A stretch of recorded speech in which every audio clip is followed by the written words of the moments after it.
In this video, I'm going to show you guys how to make over 1.6 million credits an hour in... What? Is this right? Well, apparently, in a Volvo estate. No, honestly, I am.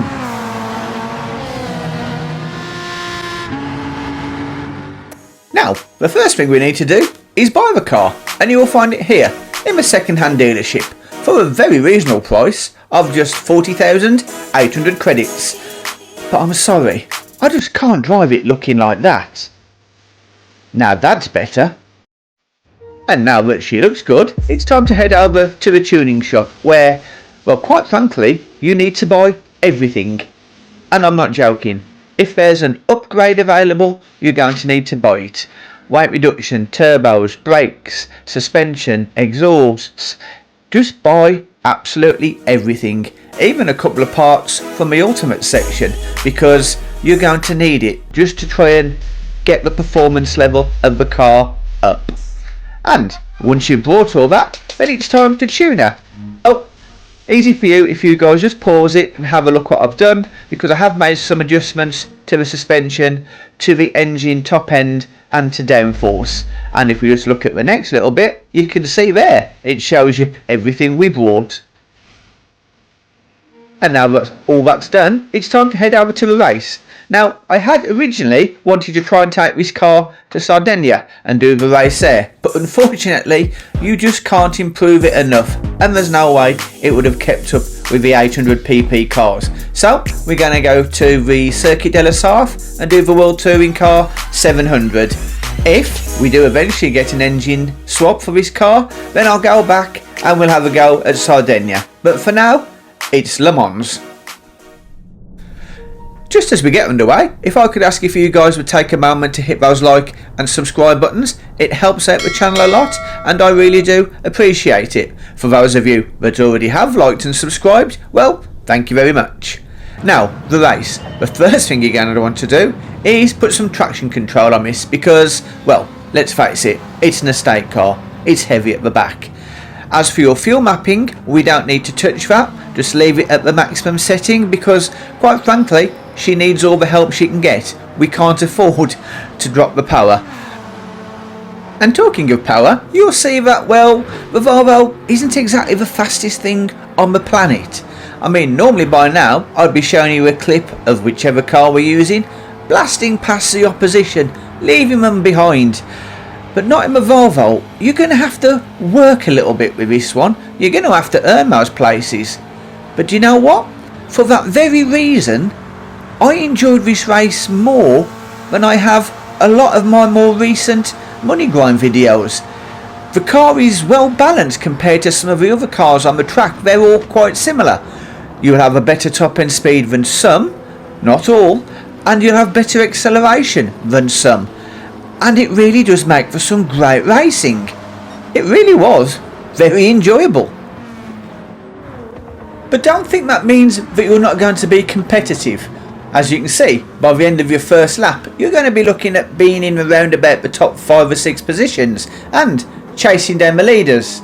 With the emphasis there on chasing, because you are now driving against the fastest cars in the field and you're very evenly matched. So catching up is going to be down to driving skill and strategy. And talking of strategies, ours is going to be a 2-stopper. So let's jump ahead now to the end of lap 2. And as we come to the end of lap 2, it's time for our first pit stop. Now, we planned on this anyway because of the fuel. However, normally when you come in for your first pit stop at Le Mans, you also have to decide what tyres you're going to use, because there's a good chance it's going to be raining. And in this case, it was. But it was raining so gently and not really enough for the changeover on the tyres. So it was a tough decision. Do I stay on slicks? And if it rains, I'm basically screwed. Or do I swap onto the wets? But if it doesn't rain, they're going to burn out after one lap and I'm going to have to make another pit stop. And that's time I can't afford to lose. And that's exactly why I can't stress enough to you guys the importance of keeping an eye on your weather radar in this race. So I decided to stay on slicks. We filled the fuel tank right up to the max and then we got back out onto the track. and fingers crossed it didn't start to rain much more than it already was. Now, I'm sure some of you would have noticed that we dropped some places in that pit stop.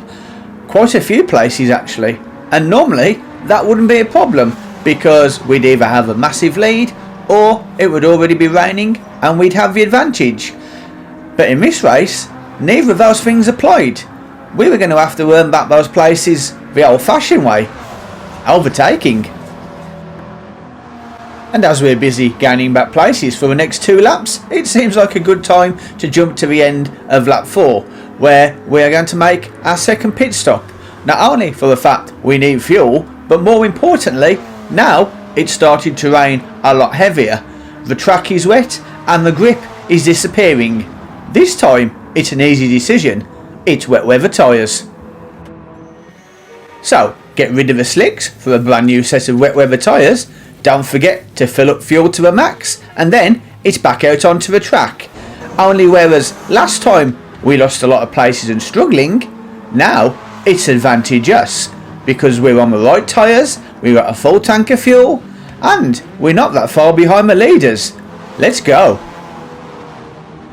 And as you can see, being on the right tyre at the right time gives us that massive advantage. See, most of the AI are still on slicks, and that means they just cannot keep up.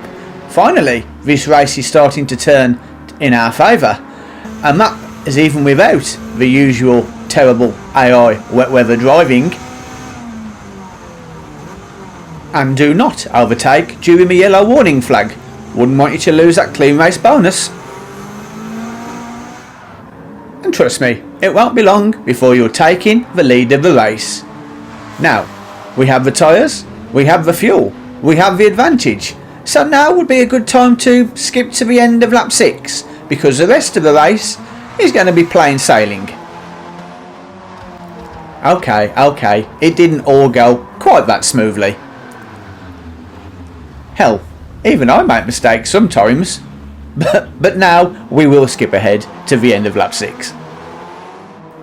And when you eventually do get to the end of lap 6, you will have quite a significant lead. So just remember, don't cross the line, we'll just pull up and we'll wait for that timer to count down, and then we'll cross the line and take the win.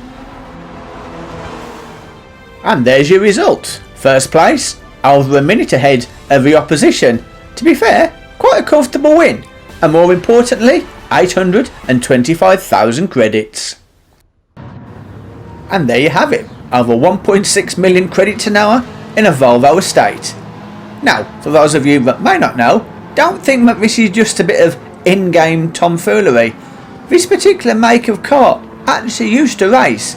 It was, in its day, one of the best cars in the British touring car series. So, this car is actually a legend. And talking of legends, why don't you become one by hitting those like and subscribe buttons on your way out. And I will see you guys in the next video. For more great videos like this one, follow this link. Thank you for watching, and I will see you in the next video.